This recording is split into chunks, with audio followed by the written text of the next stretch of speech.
너는 도대체 커서 뭐가 되려고 이렇게 말을 안 듣니? 엄마, 저 좀 제발 내버려두라고요. 정말 너는 누구 뱃속에서 나왔는지 모르겠구나. 당장 집에서 나가. 좋아요. 그러면 저 한국으로 가서 살게요. 만약 여러분의 자녀가 집을 나서 먼 나라로 떠난다면 어떤 생각이 들까요? 더욱이 좋은 혼처도 마다한 채 말이죠. 오늘 소개해드릴 사연은 딸이 부잣집 며느리 대신 한국행을 선택했다는 일본 여성의 사연입니다. 그녀는 한국에 직접 와서 딸이 사는 모습을 보고 난 후에야 딸의 선택을 응원하게 되었다고 하는데요. 과연 그녀에게는 무슨 일이 있었던 걸까요? 일본 여성의 사연입니다. 감동의 모든 것 애청자 여러분. 영상 시작 전 좋아요와 불우이웃을 위해 끝까지 시청 부탁드립니다. 안녕하세요. 저는 일본인으로 한 아이의 엄마인 헤이킨이에요. 한 아이라는 말을 하면 어린아이를 떠올릴 것 같은데요. 제 딸은 다 커서 한국에 살고 있어요. 처음 한국에 가겠다는 말을 들었을 땐 제 딸이 너무 한심해 보였습니다. 일본에서도 아무것도 안 하고 살던 아이인데 말도 안 통하는 다른 나라에서 뭘 할 수 있겠어요. 많은 재력을 가진 남자와의 결혼도 마다하고 무작정 한국행을 고집했던 딸을 만나기 위해 한국으로 직접 방문하게 되었답니다. 그런데 놀라운 딸의 변화를 보고 생각이 바뀌었어요. 사람은 환경이 중요하다는 걸 새삼 알게 되었죠. 제가 아이를 키우며 해왔던 걱정이 한순간의 믿음으로 바뀔 수 있었던 건 일본과 다른 한국의 환경 덕분이라고 생각해요. 철부지라고 걱정했던 딸이 성장하고 꿈을 향해 달려가는 모습들을 보며 이제는 대견하다고 생각하게 되었습니다. 멋진 한국만큼 제 딸도 한국에서 지내도 괜찮을 정도로 멋지게 성장했거든요. 사실 저는 하나밖에 없는 딸아이를 키우면서 걱정이 많았어요. 아이를 많이 낳을 수 있는 건강 상태도 아니라 힘들게 얻은 아이라 더 애착이 강했거든요. 처음엔 건강하게 자라는 걸 바랐지만 커가면서 좀 더 책임감 강한 아이로 컸으면 했어요. 적어도 학생이라는 신분에 걸맞은 역할을 충실히 할 수 있길 바랐고요. 하버드 같은 명문 대학에 입학할 정도는 아니더라도 상급 대학 진학이 가능할 정도로 공부했으면 좋겠다고 생각했어요. 하지만 공부와는 전혀 거리가 멀었답니다. 초등학생 시절부터 제 딸은 수업에는 큰 관심이 없었어요. 어떻게 알았냐고요? 학부모 면담 시간에 호기심이 많고 주의가 산만하다는 지적을 매년 받았기 때문이죠. 그래도 뭐 하나 잘하는 게 있다면 큰 걱정은 없었을 거예요. 꼭 이해력이 좋거나 암기를 잘하지 않아도 예체능에 관심이 있다면 그것으로도 전 충족할 수 있었죠. 하지만 딸은 미술의 재능을 보이거나 절대 음감 같은 음악적 특별함도 없었어요. 반 아이 중 달리기가 꼴찌일 정도로 체육에도 소질이 없었고요. 초등학교를 졸업하고 중학교를 거치면서 유심히 관찰했지만 뭐 하나 잘하는 게 없었어요. 그래도 관심 가는 게 있다면 꿈을 펼치기 위해 기회를 주고 싶었습니다. 하지만 그마저도 없었죠. 중학교에서 고등학교를 넘어갈 무렵 딸이 좋아하는 게 하나 생겼어요. 사춘기 여자아이들이 그렇듯 꾸미는 것에 대해 집중했죠. 그래서 고등학교 축제마다 같이 가자는 남자아이들이 줄을 서서 대기할 정도였어요. 덕분에 딸의 인기는 날로 좋아졌죠. 학교에서도 선물을 받아오는 일들이 늘었어요. 가끔 집 앞으로 딸과 함께 등교하겠다고 차를 끌고 오는 남학생도 만날 수 있었고요. 저는 이런 것들이 힘들었어요. 뭐 하나 특출하게 할 수 있는 건 없고 주위에 남학생들 환심이나 사는 딸이 한심하게 느껴졌거든요. 한참 꿈을 꾸고 20대에 날개를 펴고 다양한 경험을 할 준비를 해야 하잖아요. 하지만 아무런 꿈 없이 학교에서 공주놀이나 하는 딸을 좋게 볼 순 없었습니다. 딸은 어느덧 성장해 고등학교 졸업반이 되었어요. 우려했던 일들이 현실로 다가왔죠. 결국 딸은 대학 진학도 하지 못했어요. 그렇다고 제대로 된 직장을 구한 것도 아니죠. 다른 나라들은 어떻게 될지 모르지만 일본은 고등학교 학력으로 올바른 직장을 구하는 게 쉽지 않아요. 물론 쉽지 않아도 의지가 있다면 충분히 할 수 있답니다. 하지만 슬프게도 제 딸아이에게 그런 의지는 찾아볼 수 없었어요. 보통 한 달도 버티지 못하고 그만두는 아르바이트만 전전긍긍할 뿐이었습니다. 그래도 저는 그걸로 위안을 삼기려 했어요. 아무것도 안 한 채 방에만 머무는 것보다 훨씬 낫다고 말입니다. 그러다 어느 날 아르바이트 할 시간에 딸이 갑자기 집 안으로 들어왔어요. 무슨 일이냐고 물어도 답을 하지 않고 방 안에서 나오지도 않았죠. 걱정되었어요. 그나마 집에서 아무것도 안 하고 페인처럼 구는 게 아닌 아르바이트를 하며 활동한다는 게 저에겐 위안이었으니까요. 하지만 이젠 그마저도 할 마음이 없어 보였습니다. 딸 아이가 걱정되어 무슨 일이냐고 물었어요. 그제야 말해준 이유가 저는 그다지 나쁘지 않다고 생각했죠. 아르바이트를 하던 레스토랑 사장이 딸아이에게 자꾸 데이트 신청을 했대요. 딸은 거절 의사를 분명히 밝혔지만 이 사장은 나아질 기미가 보이지 않았죠. 끈질기게 사귀자고 딸에게 의사를 표현했던 거예요. 몇 년 만나다 결혼했으면 좋겠다는 사장의 생각까지. 딸은 결국 그런 사장이 부담스러워 레스토랑을 그만두게 되었다고 말했습니다. 딸이 일했던 레스토랑은 우리 가족이 사는 지역에서 꽤 인지도 있는 곳이었어요. 그래서 저도 그 사장을 알고 있었습니다. 갓 20살을 넘긴 딸에 비해 사장의 나이는 좀 많았어요. 30대 후반으로 알고 있으니까요. 하지만 지금까지 마을에서 이상한 소문이 난 적 없고 착실하다고 평판이 좋았어요. 그리고 레스토랑은 물론 주변에 여러 가게나 건물을 가지고 있기에 부자라는 것도 알고 있었죠. 그뿐만 아니라 그 가족 전체가 지역에서 알아주는 부자였거든요. 저는 이야기를 듣고 난 후 딸에게 화가 났습니다. 겨우 그런 일들로 그나마 2개월 넘게 일하던 일자리를 버리고 나왔냐고 결국 언성을 높이고 말았죠. 더군다나 딸 아이가 꿈을 찾고 지금부터 달려도 그 남자와 만났을 때보다 더 성공적인 삶을 살 수 없을 거라는 생각이 들었습니다. 차라리 그 사장을 만나 결혼하는 게 더 나을지 모른다고 소리쳤죠. 한창 나이에 방구석에 머물며 아무것도 하지 않는 것보다 훨씬 낫다는 생각이 들었거든요. 맞아요. 제가 나빴어요. 하지 말아야 할 소리를 화를 이기지 못해 딸에게 뱉고 말았습니다. 딸은 그 말에 상처받은 것 같았어요. 아무런 대꾸도 하지 못한 채 슬픈 눈으로 절 바라봤죠. 저 역시 그런 딸에게 더 이상 말을 하지 못하고 아이 방을 나오게 되었습니다. 나중에 들어보니 딸아이 자신도 자신의 처지가 한심하게 느껴졌대요. 하지만 어떻게 변화를 시작할지 알지 못해 답답하다고 했죠. 그렇게 한 달 넘게 집 밖을 나가지 않던 딸이 갑자기 한국에 가고 싶다는 충격 발언을 했습니다. 당황스러웠지만 딸을 이해하려고 애썼어요. 여행은 언제든 떠나고 싶을 수 있으니까요. 하지만 딸아이는 여행이 아니라 한국에서 살고 싶다는 말을 전했습니다. 저는 도무지 그 선택을 이해할 수 없었어요. 물론 딸아이가 평소 한국을 어떻게 생각하는지 충분히 알고 있습니다. 딸이 공부도 못했고 특별한 재능이 있는 것도 아니었지만 유일하게 다른 사람보다 나은 점이 딱 하나 있었어요. 바로 그건 한국어를 아주 조금 할 줄 안다는 것인데요. 남들은 이게 특별하게 느껴질 수도 있지만 딸이 한심하게 생각되는 이유 중 하나기도 했어요. 어린 시절부터 다른 아이들은 공부하고 책을 볼 때 저희 딸은 한국 드라마를 보며 놀았거든요. 도무지 전 알아들을 수도 없는 언어로 쉬지 않고 이야기하는데 정신없다고 생각해 TV를 끄는 일도 종종 있었죠. 여하튼 그렇게 틈틈이 한국 드라마를 보며 살았으니 당연히 접하지 않은 아이들에 비해 한국어를 할 줄 아는 게 특별하게 느껴지지 않았습니다.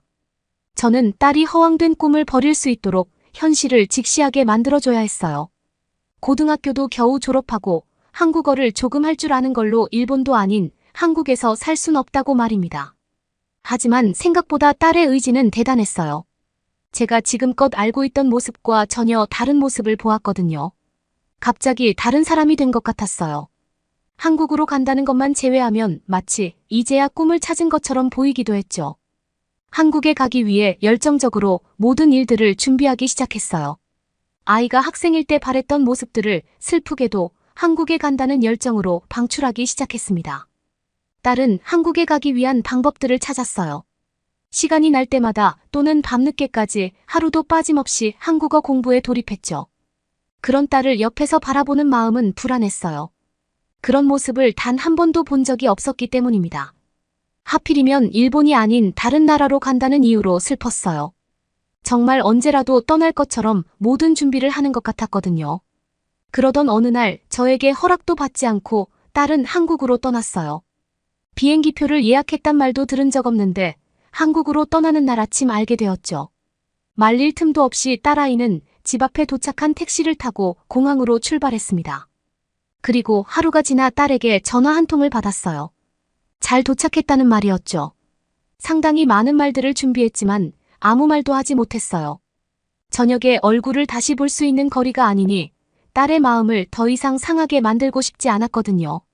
먹이 잡는 방법도 모를 것 같고 날개를 펴고 하늘을 나는 연습도 제대로 하지 않았던 딸이었어요. 그런데 어느 날 갑자기 날개를 활짝 펴고 저 멀리 날아가 버렸답니다. 어쨌든 부모 도움 없이 혼자 힘으로 한국에 도착한 딸의 노력을 인정해야 했어요. 그 사실은 분명했죠. 정신을 차려보니 어느덧 딸아이가 한국으로 떠난 지 1년이 지나 있었어요. 그동안 딸아이가 궁금했지만 현실이 믿어지지 않아 마음을 다잡는 걸 반복했죠. 결국 저는 인정했어요. 금방 돌아올 줄 알았지만 1년이 지나도록 일본으로 돌아오지 않는다는 건 정말 잘 지내는 거라 여겼거든요. 간혹 전화가 오더라도 알 수 있었어요. 목소리는 언제나 격양되어 있었고 조잘거리며 전하는 한국의 일상들은 제가 들어도 재밌게 느껴졌거든요. 드디어 딸을 만나러 가고 싶다는 생각이 들었습니다. 저 역시도 딸이 한국으로 떠날 때처럼 빠르게 한국행 비행기표를 예매했어요. 그리고 딸아이에게 만나러 간다는 말을 전했습니다. 생각보다 딸이 반기며 엄마가 엄청 좋아할 거라는 말을 했어요. 별다른 기대를 하지 않았지만 그래도 한국이 좋은 나라이길 바라는 마음은 있었습니다. 딸을 만나기 위해 한국의 인천공항에 내렸어요. 일본에서 봤던 공항보다 훨씬 더 크고 깔끔한 공항을 보고 한국이라는 나라가 생각보다 많은 발전을 했다는 게 놀라웠습니다.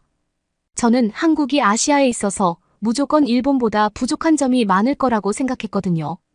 한국에 도착하고 느낀 건 한국은 상당히 발전된 나라라는 점이었어요. 그리고 왜 딸이 한국을 좋아하는지도 알 것 같았습니다. 딸을 만나 차를 타고 이동하며 한국 도시들을 구경할 수 있었거든요. 깔끔한 모습들이 눈에 띄고 최첨단 도시의 느낌과 공항을 빠져나오며 느꼈던 시골의 정취들이 모두 어울려 있는 나라였어요. 오랫동안 차를 타고 이동하지 않아도 얼마든지 느낄 수 있었죠. 딸은 여전히 한국에서 아르바이트를 하며 지냈어요. 전과 달라지지 않았다는 사실이 조금 슬펐지만 먼 나라에 있는 딸에게 내색하지 않았어요. 일본이 아닌 다른 나라에서 지내는 생활력을 높이 평가하며 엄지를 세워 칭찬해 주었습니다. 딸은 부끄러운 표정을 짓더니 책장 안에서 웬 문서를 가져왔어요. 한국어로 되어 있어서 무슨 말인지 알 수 없었죠. 영문을 알 수 없다는 눈빛으로 딸아이를 바라봤어요. 딸은 한국에서 어학원을 등록하고 한국어를 배우고 있다고 했죠. 그리고 대학교 입학도 허가받고 곧 있으면 대학교에서 공부를 시작할 거라는 말을 전했습니다. 저는 그 사실을 바로 믿기 어려웠어요. 눈앞에 실제 상황이라고 증명하는 입학서가 있었지만 1년 조금 지난 시간으로 이렇게 놀라운 성과를 보일 수 있다니 도무지 꿈만 같았거든요. 딸은 그제야 저에게 사실대로 이야기했습니다. 일본에서 한국으로 오는 준비를 할 때 한국 대학 과정도 함께 준비했다고요. 어떤 것들이 필요한지 알아보고 입학을 위해 총 2년이 넘는 시간이 필요했다고 덧붙였죠. 한국에 와 첫 번째로 한 게 바로 어학당에 등록해 제대로 된 공부를 시작했던 거래요. 그리고 1년 동안 다니며 모든 과정을 마치고 결국은 대학교에 합격까지 했다고 자랑스럽게 말했어요. 그리고 틈틈이 아르바이트하며 제 도움 없이 한국에서 생활하고 있었죠. 저는 그런 딸이 너무나 자랑스러웠어요. 꿈이 없는 게 아니라 꿈을 찾지 못했던 거죠. 오히려 너무 익숙한 장소에서 늘 같은 정보를 받아 새롭지 않다고 느꼈던 거예요. 자극이 필요했던 딸은 한국이라는 다른 나라에 관심을 돌리면서 그 자극을 해소할 수 있었습니다. 딸은 한국에서 대학교 과정이 끝나면 어떻게 할지 그 이유도 준비했다고 말했어요. 하지만 비밀이라며 활짝 웃는 모습을 보였죠. 제가 봐도 한국으로 온 딸은 너무나 멋지게 성장해 있었습니다. 딸의 미래가 무엇이든 잘 해낼 거라는 믿음도 생겼어요. 다른 나라에 혼자 떠난 딸이 걱정이었고 자라는 과정에서 어떤 의지도 없어 보여 한심하게 생각했던 옛날 과거는 이제 모두 잊었습니다. 그리고 솔직하게 딸아이에게 미안하다는 말을 전했어요. 한국어를 하는 게 재능이라고 생각하지 못했다고요. 생각해보면 모든 사람들이 다른 나라의 언어로 된 TV 드라마나 영화를 본다고 그 나라 언어를 잘할 수 있는 게 아닌데 말입니다. 공부와 관련된 거랬으면 하는 바람으로 그런 딸이 그저 한심하게 보였던 거죠. 언어적 감각이 타고나고 호기심이 많은 아이라는 걸 빠르게 알았다면 딸아이가 꿈을 좀 더 일찍 찾아갈 수 있지 않았을까 하는 뒤늦은 후회도 해봅니다. 지금 생각해보면 언젠가부터 한국과 관련된 이야기만 나오면 눈이 반짝했거든요. 딸 때문에 한국에 머물며 보는 모습들도 부모 없이 혼자 지내기에 안전하다는 점이 마음에 들었습니다. 일본은 도심이라도 정말 큰 오피스텔이 아니라면 걱정되었을 것 같아요. 하지만 한국은 대학교 기숙사 시스템도 너무 잘 되어 있었어요. 그리고 밤거리를 걸어 다녀도 위험한 일을 마주할 일들이 없어서 더욱더 안심이죠. 그렇게 딸을 보고 돌아오는 일본행 비행기에서 얼마나 가슴이 뿌듯했는지 몰라요. 사연을 전하는 이 순간에도 무지한 엄마 밑에서 잘 성장해준 딸을 자랑하고 싶은 마음이랍니다.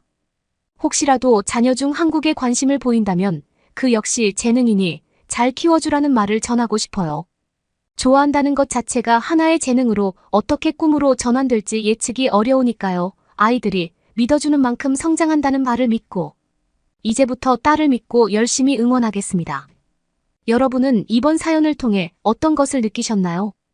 한국에서 자신의 꿈을 펼쳐가고 있는 딸을 둔 일본 여성의 사연이었습니다. 처음 그녀는 한국에 빠져 한국행을 선택한 딸을 이해하지 못했는데요. 하지만 그녀의 딸은 부모에게 이해받지 못하는 상황에서도 새롭게 생겨난 꿈을 위해 나아갈 수 있는 용기가 있었습니다. 그리고 마침내 딸을 보러 그녀가 한국을 방문했을 때 한국행을 결정한 딸의 선택을 이해할 수 있었는데요. 그리고 한국의 대학에 합격한 모습을 보고 어떤 꿈을 향해 달려가는지도 깨닫게 되었습니다. 우리는 이 이야기를 통해 꿈을 향해 나아가는 것의 중요성을 배울 수 있는데요. 그것이 아무리 힘들고 어려운 일이라도 우리의 열정과 노력이 있다면 언젠가 꿈을 이룰 수 있을 것입니다. 앞으로도 한국을 찾는 외국인들이 한국을 통해 그들의 꿈을 찾고 한국과 함께 성장할 수 있는 기회가 많았으면 좋겠네요. 구독과 좋아요 부탁드리며 사연자분께 전해드릴 댓글도 남겨주시면 전달해드리겠습니다. 그러면 더욱 감동적인 다음 사연으로 넘어가겠습니다. 과거부터 지금까지 한국인은 뻔뻔한 거짓말만 하고 있어요. 여기 무려 50년 만에 다시 한국으로 방문한 영국의 명문대 교수와 그의 가족이 있습니다. 4명의 가족은 각자 다른 목적을 가지고 이번에 한국으로 첫 방문을 했다고 하는데요.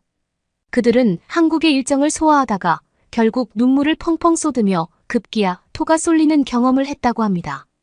한국에 방문한 소감으로 어떻게 사람의 탈을 쓰고 그런 짓을 이라고 표현한 교수의 아내는 대체 어떤 걸 목격하게 된 걸까요? 그들의 이야기 함께 들어보시죠. 안녕하세요. 저는 현재 은퇴한 후 아내와 제2의 삶을 살아가고 있는 마이클이라고 합니다. 저는 40여 년 동안 학생들을 가르치며 교단에 섰고 은퇴한 지 이제 막 몇 년 된 신입 백수입니다. 제 평생은 공부 그리고 학생과 학교와 같은 교육이 전부였던 것 같네요. 그 덕에 이젠 제 이름으로 책을 출판해도 그 인쇄로 먹고 살 정도는 될 정도의 커리어를 가졌으니 이만하면 성공적인 인생이라 만족해도 괜찮겠죠. 저는 와이프와 동료 교수로 만나 결혼까지 했어요. 심지어 저의 2 아이들도 제가 교수로 있는 대학교에 입학해 공부를 마칠 수 있었죠. 이 학교는 영국에서도 인문계에서 명문대로 꼽히는 곳이라 꽤 오기 힘든 곳인데 아이들이 참 공부를 잘하는 거 보면 피는 못 속인다는 말이 맞는 것 같아요. 감사한 일이죠. 제가 좋아하는 걸 저의 아이들도 좋아할 수 있다는 게 누구에게나 해당하는 일은 아니니까요. 저는 그간 단 한 학기도 쉬지 않고 열정적으로 강의를 해왔어요. 그러다 나이가 들다 보니 이젠 목소리를 내는 것도 쉽지 않고 오래 서 있는 것도 체력적으로 힘이 들더라고요. 점점 몸이 예전 같지 않음을 느끼면서 결국 은퇴를 하기로 결정했는데요. 그래도 70이라는 나이가 다 될 때까지 교단에 설 수 있었다는 걸 늘 감사하게 여기고 있습니다. 그럴 수 있었는 데는 다 학생들 덕분이었죠. 학생들은 제 강의를 꾸준히 좋아해줬어요. 그래서 더 은퇴를 고민했던 것 같아요. 그래도 이제는 제 인생을 가족을 위해서 써야 한다는 걸 알아요. 왜냐면 제 아내는 저보다 더 똑똑했던 사람이었는데 아이들을 키우고 저를 내조하면서 일을 하는 데까진 무리가 있어 결국 교수직을 포기하고 열심히 집에서 하우스 와이프가 되었거든요. 그 덕에 우리 가족이 서로를 위하면서 참 화목하게 지낼 수 있었지만 늘 희생해준 아내에게 감사하고 존경스러운 마음입니다. 그래서 저는 남은 제 아내의 라이프는 아내와 좋은 것들을 보며 좋은 곳에서 새로운 경험을 쌓는데 몰두하기로 했습니다. 그간 모아둔 돈도 꽤 있었고 여행을 다니기 위해 40대 때부터 적금을 부어왔거든요. 여행을 다니는 자금을 막상 쓰려면 부담스러울까봐 아내가 고안해낸 현명한 방법이죠. 저는 이 방법이 정말 좋은 것 같아요. 적극 추천할 테니 여러분도 나중에 여행을 다니실 생각이 있으시다면 10,000원이나 20,000원씩 밥 한 끼 외식하는 금액을 아주 장기간 모아보시길 바랄게요. 아무튼 그 결과 우리 가족이 다 같이 처음으로 해외 가족여행을 떠날 수 있게 되었어요. 그간 가족들의 일정을 맞추기 힘들어 해외로는 가보지 못했거든요. 그래서 우리는 가장 첫 여행지를 온 가족이 모두 가고 싶은 곳으로 정하고 싶었기에 우리 가족만의 특이한 문화인 익명의 투표를 진행했어요. 우리 가족만의 방식인데요. 결정하기 힘든 게 있다면 식사가 끝난 후 모여 자신의 의견을 왼손으로 써서 작은 쪽지에 적어요. 그러면 누가 썼는지도 알아보기 어렵고 서로의 눈치를 보지 않고 자신의 마음을 이야기하기 한결 편해요. 서로를 존중하고 이해하는데 아주 도움되죠. 우리는 이번에도 여행을 가고 싶은 나라를 뽑기 위한 익명 투표를 진행했습니다. 각자 방에서 써서 우리 가족들만의 투표 항아리에 집어넣죠. 그 다음은 젓가락을 돌려 당첨된 사람이 하나씩 종이를 꺼내 발표를 시작합니다. 드디어 발표를 하게 되었어요. 이게 뭐라고 이건 할 때마다 괜히 긴장되는 것 같아요. 그날 막대기로 돌려 걸린 발표자는 다름 아닌 저였습니다. 저는 항아리에서 종이를 하나씩 뽑아 입기 시작했죠. 그 결과 가장 많이 나온 나라는 바로 한국이 되었습니다. 나쁜 마음을 숨길 수 없었어요. 한 표 빼고 모두가 한국을 택했는데 저도 한국이라고 적었거든요. 예전부터 가족들과 여행을 간다면 꼭 가보고 싶은 나라가 한국이었거든요. 한 번도 가족들에게는 말한 적 없었는데 그 마음이 서로 통했다는 사실이 신기하기도 하고 재미있기도 하더라고요. 저 말고 다른 가족들도 한국에 대해 긍정적으로 생각하고 있다니 괜히 뿌듯하고 기분이 좋았죠. 제가 한국을 가보고 싶었던 이유는 따로 있었는데요. 그 이유는 저는 사실 한국 방문이 이번이 처음이 아니었기 때문입니다. 저는 아주 오래전 저의 아버지와 단둘이서 한국을 방문한 적이 있었어요.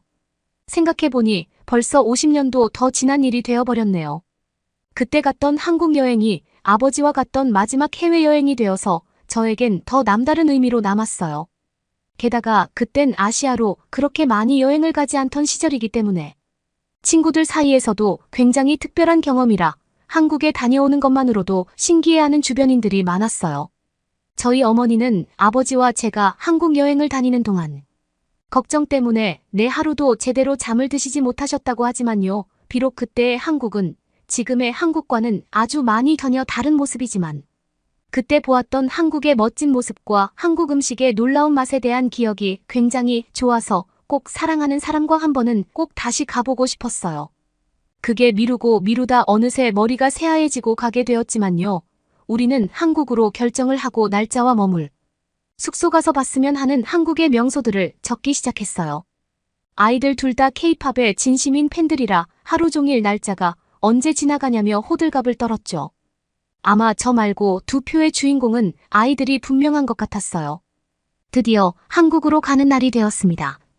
애들 둘이 얼마나 꾸미고 짐을 챙겼는지 도저히 끌기도 힘든 수준이었습니다. 진작에 갈 걸 그런 생각이 들면서 가는 길이 참 좋았어요. 50여 년 만에 가는 거라니. 비행기에 탑승해 창밖을 바라보며 한국으로 가는 길 동안 예전 추억에 잠겨버렸습니다. 그 기분은 말로 표현이 잘 안 되더라고요. 그리운 아버지 생각이 많이 났어요. 예전에 아버지의 단기 파견에 따라 한국에 따라오던 길이 생각났어요. 대학교를 갓 졸업한 제가 어떤 곳으로 취업을 할지 고민이 많던 시기에 아버지와 둘이 떠난 그 여행이 참 좋았어요. 평생 제가 힘이 들 때면 연료가 되어줄 만큼 힘이 돼준 기억이 됐거든요. 그런 곳에 지금 가장 사랑하는 사람들과 가다니 감회가 새로웠어요. 한국에 도착해 인천공항을 나가본 저는 정말 깜짝 놀라고 말았습니다. 한국의 인천공항이 전 세계에서 세계적인 수준이라는 건 들었지만 실제로 보니 더 놀랍더라고요. 일단 입국 심사가 너무도 빨라서 우리 가족들 모두 신기해하고 있었는데요. 그건 신기한 것도 아니었더라고요. 공항 밖으로 나가보니 움직이는 무인 로봇부터 반짝거리고 윤이 나는 청결 상태. 쾌적한 냄새 긴장감이나 걱정이 없어 보이는 사람들을 보니 공항의 수준이 어느 정도인지 알겠더라고요. 우리는 밖으로 나가면서 바이오 정보를 등록할 수 있다는 내용을 읽고 그게 뭔지 궁금해졌어요. 그래서 우리 모두가 멈춰서서 그걸 구경하게 되었죠. 우린 모두 다 궁금증이 정말 많거든요. 저희는 궁금증을 참지 못하고 들어가 직원에게 물어봤어요. 그러자 그건 한국인들에 한해서만 되는 서비스라고 혹시 한국인이냐며 저희에게 묻더군요. 다른 한국인들을 보니 손바닥을 딱 대기만 하니까 들어갈 수 있었어요.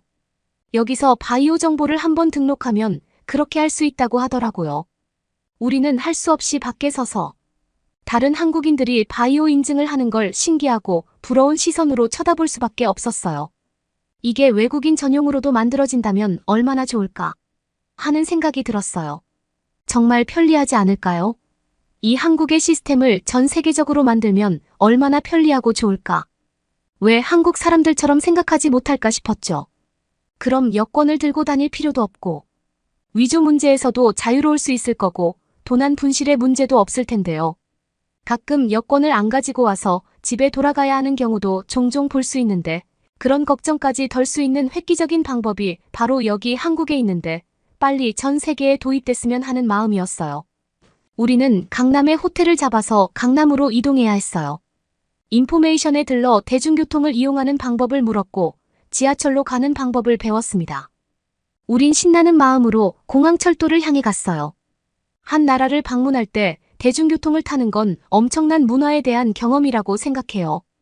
대중교통은 나라의 수준뿐 아니라 기술력, 사람들의 시민의식, 습관, 에티켓, 한국인들의 패션 등 많은 걸 한자리에서 경험할 수 있는 아주 작은 사회와도 같죠.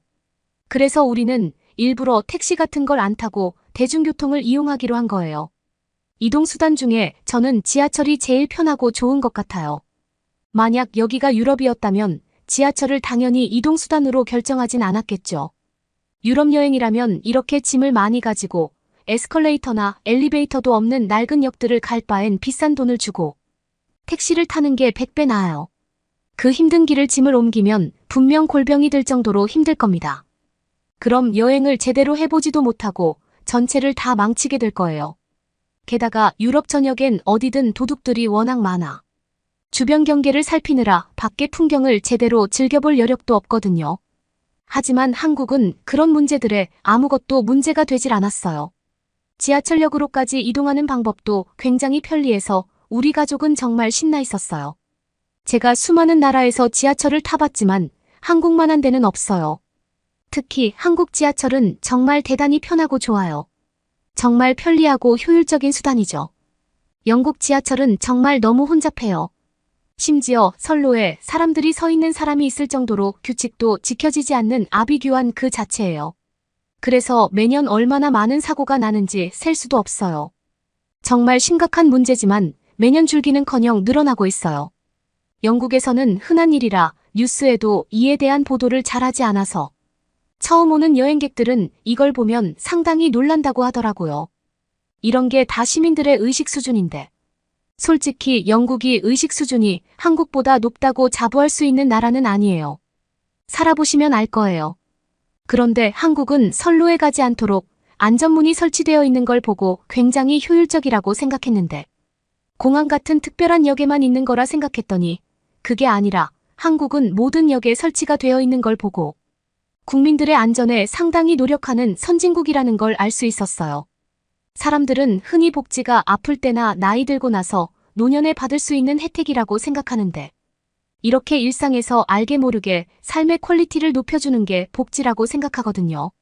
그런 점에서 한국의 복지는 이미 유럽 최고 수준을 뛰어넘었다고 생각했어요. 한국의 역을 다닐 때도 전혀 위험하지도 않았고 모든 곳이 완벽했습니다. 저는 교통수단을 관리하는 것은 굉장히 나라에 큰 영향을 끼친다고 생각하거든요. 한국의 지하철 문화는 모두가 본인의 휴대폰을 쳐다보고 있더라고요. 다른 나라도 그럴 거라고 생각하시겠지만 아닙니다. 만화책이나 신문 같은 아날로그식으로 시간을 보내곤 해요. 그 이유는 그들의 지적인 욕구가 더 많아서가 아니라 단지 휴대폰이 터지지 않아서예요. 한국은 단 한 곳도 인터넷이 끊어지는 곳이 없다는 게 놀라울 뿐이었어요. 솔직히 요새 무슨 일이 생길지 모르잖아요. 갈수록 예측할 수 없는 위협이나 공포가 생기는 시대니까요. 그런데 그럴 때 휴대폰이 안 터질지 모른다고 상상해보세요. 그만한 공포가 어디 있겠어요. 헌데 영국은 그런 불안감이 여전히 생활처럼 자리하고 있어요. 우린 아주 편안한 마음으로 강남에 도착할 수 있었습니다. 정말 오랜만에 마주한 서울 한복판의 모습은 제가 기대했던 것보다 훨씬 더 환상적이었어요. 강남은 영국의 대도시들보다 훨씬 더 대도시 같았죠. 건물이 빼곡하고 진짜 많더라고요. 뉴욕 그 어디보다 깨끗하고 신식의 건물들에 우리 가족은 모두 넋을 잃었어요. 평생 영국에 살아왔지만 예전에는 맨해튼을 표방해서 여러 도시들이 세워졌는데 이제는 강남을 따라 만들어지겠구나 라고 확신하게 됐죠. 이런 대도시를 보면 사람 기분을 좋게 만드는 힘이 있어요. 이렇게 고도로 발달된 큰 도시만이 주는 특유의 느낌이 있는 것 같아요. 많은 대도시들을 다녀봤지만 강남이 훨씬 좋았죠. 이렇게 발전한 한국을 보니 자연스럽게 예전 생각이 떠오를 수밖에 없었어요. 예전에는 어땠냐면 친구들 사이에서 저는 솔직히 한국을 다녀왔다는 기억에 대해 숨기기도 했어요.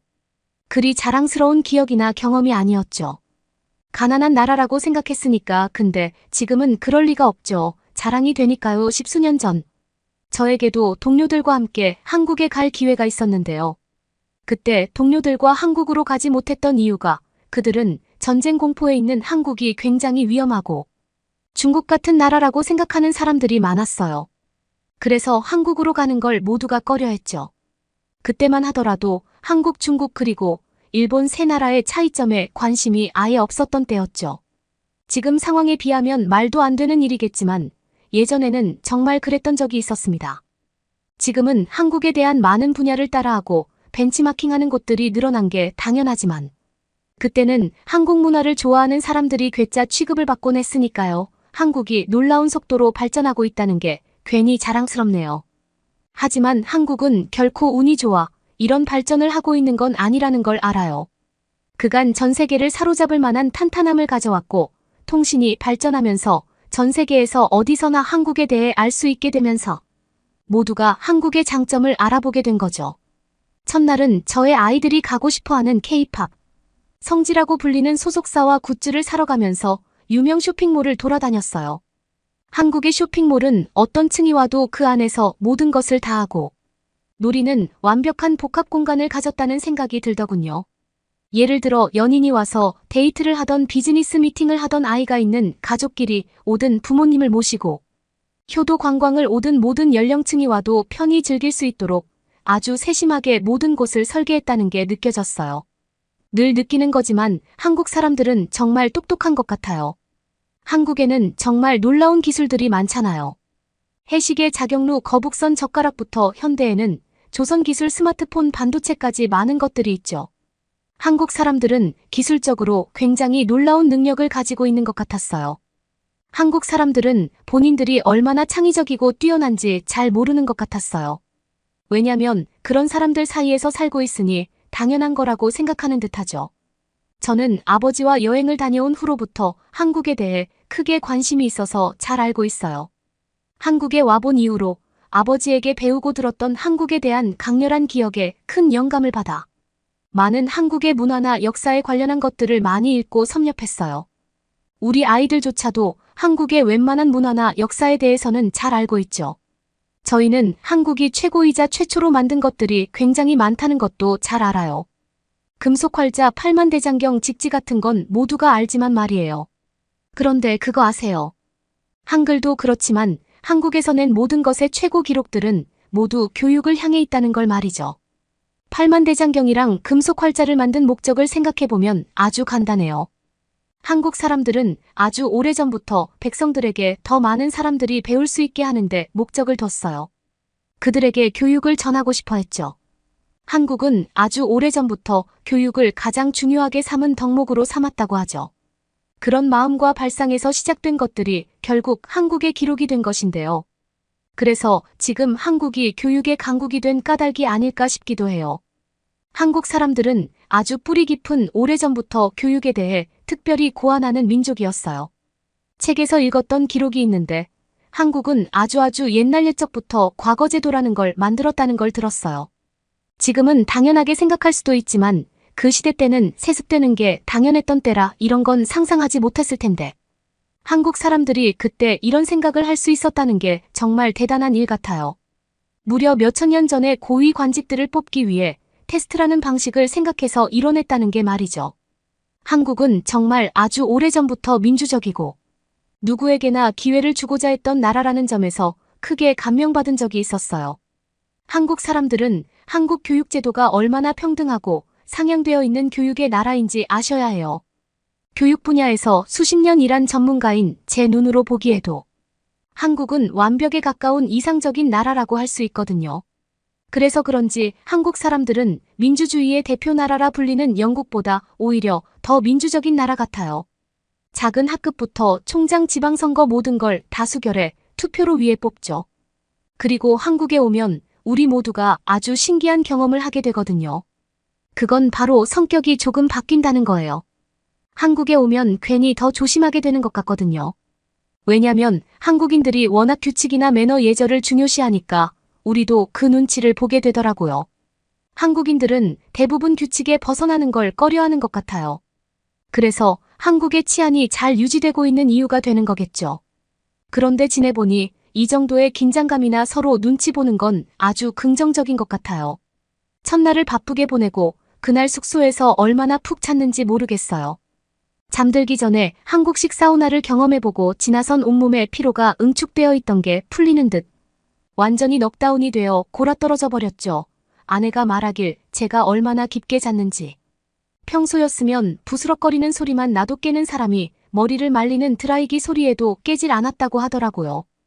다음날 일정은 드디어 제가 가장 가보고 싶던 곳으로의 여정이었습니다.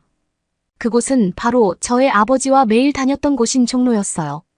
종로로 향하는 길은 괜히 아버지를 더 떠올리게 했죠. 종로에 도착하자 가슴이 괜히 뭉클해지면서도 마음이 편해졌어요. 종로를 보니 종로는 그래도 예전에 비해 많이 변하진 않은 것 같아요. 종각 쪽은 고층 건물이 많이 들어서면서 많이 변하긴 했어요.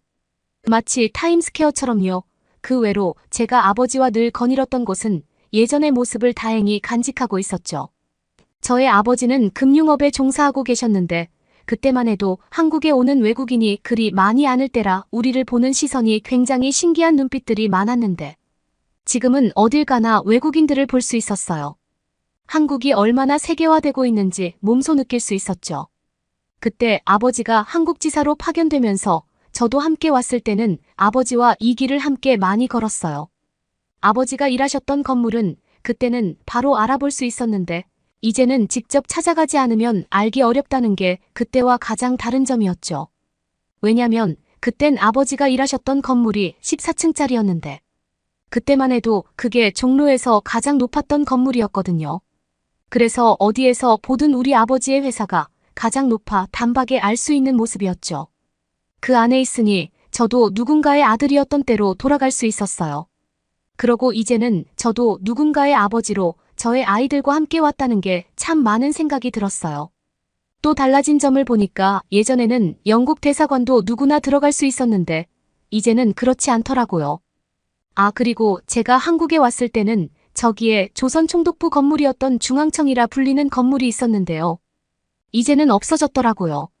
그 건물의 정말 큰 문제라고 그때도 느꼈던 건 그 건물이 일부러 경복궁을 볼 수 없도록 그 앞에 떡하니 지어두어서 사람들이 경복궁을 전혀 볼 수 없었어요. 경복궁의 앞부분을 밀어버리고 지었던 건물이니까요. 흙내문, 영재교 유화문과 주변 행각을 모두 철거해버린 자리에 지어버린 거예요. 원래 정문이었던 광화문도 철거될 처지였는데 정말 다행히게도 광화문만은 지켜질 수 있었다고 알고 있어요. 정말 화가 나는 건 그때 그 중앙청 건물을 하늘에서 내려다보잖아요. 그럼 한자로 해 일자로 생겼어요. 그러니까 일본이 한국 땅에 도장을 꽝 하고 찍어버렸다는 의미인 거죠. 그건 일부러 한국을 욕보이려 한 행동이잖아요. 이건 일본이 한 나쁜 일들에 비하면 빙산의 일각이라는 걸 알아요. 우리 가족은 일본이 한국에 행했던 나쁜 일들을 정말 잘 알고 있거든요. 어쩌면 한국 사람들보다 우리 가족들이 그들을 더 용서 못하는 편이라고 자신할 수 있어요. 그들이 저질렀던 행동을 아직도 반성 안 하고 오히려 다른 말로 변경하고 우기는 지금을 보면 정말 기가 막혀요. 그래서 저는 이면에 그런 역사를 가진 채 인정도 안 하는 그 나라를 보며 일본에 단 한순간도 정이 생기질 않더라고요. 드디어 일본의 것들이 철거되고 나서야 본 경복궁의 모습은 정말 아름다웠습니다. 광화문 월대까지 복원되었더라고요. 월대라는 말이 뭔지 찾아보니까 넓고 높은 단으로 달을 보는 데라는 의미를 가진 관청 건물 앞에 있던 거라고 했어요. 월대는 조선시대에 궁궐 종묘 같은 중요한 건물 앞에 설치됐던 아주 높고 넓은 기단으로 왕의 위신을 상징하는 것과도 같은데 이 역시도 일본에서 조선 총독부를 짓고 전철을 위해 철기를 깔아버리면서 역사 속으로 사라지게 되었습니다. 월대에서는 원래 왕과 백성이 만나는 자리이자 행사도 열리던 곳이었다고 하더군요. 월대를 보면 길 사이에 단이 다른 길이 있는데 그곳은 임금이 다니던 곳으로 어도라고 부른다고 했습니다. 이곳은 왕만 다닐 수 있는 길이라고 했죠. 이런 중요한 것들을 볼 수 있다니 정말 귀한 경험이었어요. 100년 만에 드디어 복원됐다고 하는데 우리 가족이 운이 좋게도 딱 맞아 이런 광경을 볼 수 있다는 게 행운이었어요. 드디어 볼 수 있었던 한국의 경복궁 전체의 광경은 제가 봤던 그 어떤 궁궐보다 멋졌습니다. 아이들도 굉장히 좋아했는데요. 왜냐면 아이들은 둘 다 모두 K 콘텐츠를 안 본 게 없을 정도로 열혈 팬이거든요. 얼마 전에 한국 킹덤도 재미있게 봤고 최근에 슈룹이라는 작품도 보면서 한국의 궁궐에 대해 꼭 가보고 싶다고 말한 적이 있었는데 드디어 와보게 됐다면서 얼마나 신나했는지 모르겠어요. 특히 BTS가 공연한 곳이라며 실제로 그곳에서 사진을 찍고 좋아하는 모습을 보니 모두가 좋아하는 한국으로 여행을 오기로 한 게 잘한 결정이라는 생각이 들었어요. 경복궁 내부를 둘러보니 다른 외국인들은 한국 전통 한복 의상을 입고 돌아다니는 사람들이 꽤 많더라고요. 아이들도 체험하자고 난리가 났죠. 저는 부끄러워 그냥 아내와 사진을 찍어주겠다며 아이들이 한복을 입은 모습을 지켜봤는데 뿌듯하고 고궁 안에 한복까지 입고 있으니 정말 아름다운 추억의 한 장면으로 기억에 남았죠. 한복을 입으면 경복궁을 무료 입장할 수 있다고 하던데 저는 그 제도가 정말 기가 막힌 아이디어처럼 느껴졌어요. 영국은 이렇게 전통 의상이 없으니 부럽게 느껴질 수밖에 없거든요. 고궁 안에 한복을 입은 사람들이 가득 차니까 왠지 더 예전 시대로 돌아가 서 있는 것 같은 느낌을 느낄 수 있고 굉장히 특이하고 독특한 경험을 한 것 같아요. 우린 영어 해설도 미리 예약을 해놔 그것을 통해 들을 수 있었는데 잘 모르는 역사를 정말 상세하게 들을 수 있어서 좋은 기회였어요. 특히 근정전이라는 곳이 있었는데 여기는 왕의 오피스 정도로만 알고 있었는데 그 이름의 뜻과 어떤 것들을 주로 이루어졌는지 같은 것들도 알게 해줘서 더욱 흥미롭게 다가왔죠. 그날따라 하늘까지 굉장히 맑아 아름다운 궁궐의 처마가 거룩하게 느껴지더라고요. 제가 가봤던 어떤 궁궐보다 최고의 아름다움이었다고 자신있게 말할 수 있어요. 한 나라의 고궁을 볼 수 있는 나란 실제로 그리 많지 않아요. 게다가 이렇게 완벽하고 아름답게 유지된 곳도 없고 한국처럼 외국인들을 위한 다양한 프로그램이나 이벤트를 마련해둔 곳은 어디서도 본 적이 없습니다. 경복궁 안에는 대한민국의 역사를 알 수 있는 다양한 이벤트들을 볼 수 있게 해서 한국 문화도 체험해보고 재미와 교육까지 모두 다 가져갈 수 있게 짜임새 있게 구성되어 있는 것 같아요. 저는 여행이 단순히 휴가나 여가가 아니라 그곳에 가서 무언가를 깨닫고 배워오는 것도 굉장히 중요하다고 생각하는데 한국은 그러기에 정말 최상의 나라라고 할 수 있었어요. 우리 가족은 다음 일정으로 이어 방문한 곳에서 제 아내는 눈물을 펑펑 쏟고야 말았는데요. 끔찍해 사람의 탈을 쓰고 어떻게 그런 짓을 우리가 방문한 곳은 바로 서대문 형무소라는 곳이었어요. 앞서 말했던 것처럼 우리 가족은 한국의 역사에 상당히 관심이 있었는데다 서대문 형무소는 경복궁과 가까운 곳에 있어서 가기도 편해 다음 장소로 오게 된 거죠. 외국인들을 위해 다양한 언어로 역사 설명 서비스를 제공하고 있어서 올바른 역사를 들을 수 있었는데 그걸 듣더니 아내가 분노하고 만 것이었습니다. 그 끔찍한 형벌에 대해 보고 있자니 토가 쏠리고 속이 안 좋아 구역질이 올라올 정도군요. 대한민국에 참혹했던 역사적인 비극을 실제로 목격하고 나니 새삼 대한민국의 사람들이 더 대단하고 더 나아가 존경스럽기까지 했어요. 이런 비극을 딛고 어떻게 지금은 전 세계에서 단연 누구든 우러러보는 문화로 자리매김할 수 있게 된 건지 한국인은 대체 어떤 능력이 있는 것일까? 저는 깊은 생각에 잠겼습니다. 수십 년을 교육과 학생들의 학업 발전에 힘썼다고 생각했는데 아직도 배울 점이 많다는 걸 깨달음은 끝이 없다는 걸 한국의 많은 면에서 느끼고 배울 수 있었습니다. 한국에서의 여행은 저에게 단순히 휴가나 여가 정도가 아니었습니다. 저에겐 그리운 아버지와의 추억을 상기시켜준 곳이고 또 다른 배움을 얻게 해준 배움터였습니다. 우리는 한국에서 있는 동안 다양한 곳들을 방문했습니다. 국립현대미술관 강남 스타일로 유명한 강남거리들 곳곳과 한국에서 가장 높다는 잠실 롯데월드몰을 방문했어요. 그리고 마장동 축산시장이라는 곳을 들러 난생 처음으로 한우라는 것을 먹어봤는데 저는 그보다 맛있는 고기를 어디서도 먹어본 적이 없었어요. 저는 처음에는 스테이크는 영국도 워낙 유명하기 때문에 더 한국적인 한식을 먹자 가족들에게 제안했는데 아들이 유튜브에서 유명한 유튜버들이 한우를 먹는 영상을 보고 꼭 가봐야 한다고 했다며 추천했죠. 저는 그것도 다 마케팅 기법이고 속임수에 넘어가는 거라며 믿지 않았는데 속는 셈 치고라도 가보자는 마음으로 방문했거든요. 하지만 한우를 한 입 먹어본 순간 아들의 말을 안 들었으면 평생 후회할 뻔했다 싶더군요.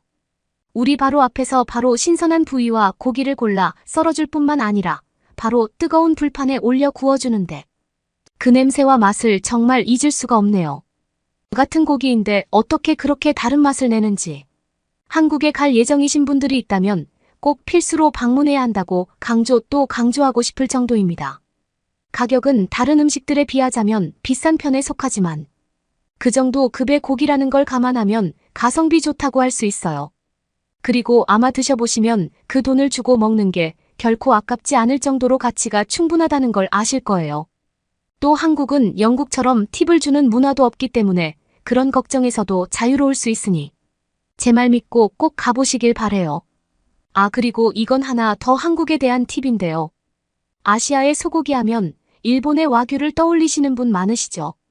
일본의 품종으로 아주 비싼 품종이잖아요. 와규의 특징은 근내 지방도가 높고 연해서 정말 인기가 많습니다. 하지만 그거 아세요? 이 와규도 사실은 한국 거라는 거 말이죠. 화규는 외래종과 일본 재래종 소를 교잡하면서 시작됐는데 그전까지만 해도 일본 사람들은 소고기를 그렇게 많이 먹지 않았다고 해요. 하지만 한국을 침략 지배했을 때 한국의 재래, 한우를 대량 반출하기 시작했고 그러면서 와규가 되었죠.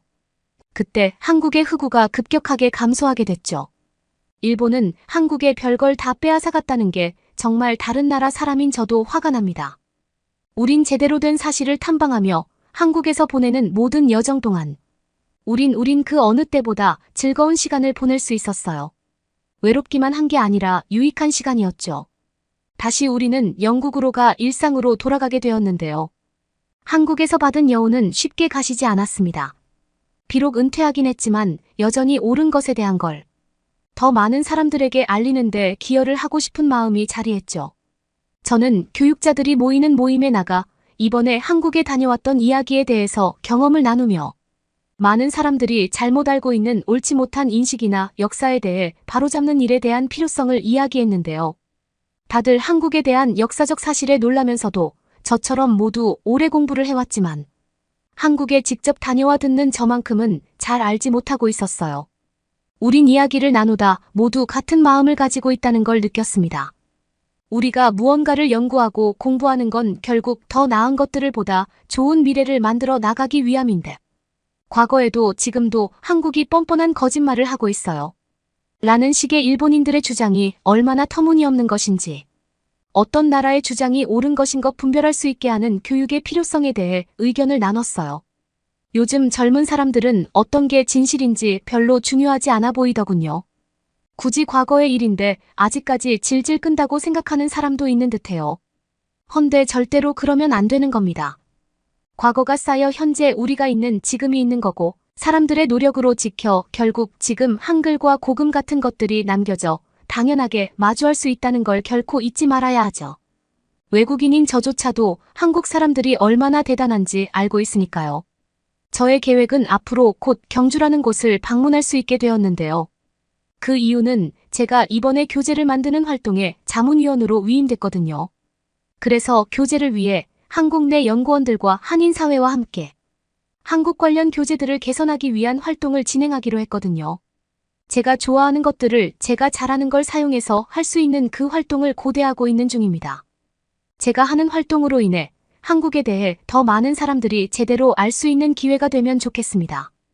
그게 저처럼 한국에 대해 좋은 기억을 가진 사람들에게, 그리고 앞으로 한국에 대해 새로운 기억을 가질 사람들을 위할 수 있는 제가 할 수 있는 최선이라 생각하거든요. 여러분은 어떻게 보셨나요? 응원과 격려의 한마디씩을 댓글로 남겨주시기 바랍니다. 사연자분들에게 전달해드리겠습니다. 실제 사연 제보를 받고 있습니다. 채택되신 분께는 작은 선물도 보내드리고 있습니다.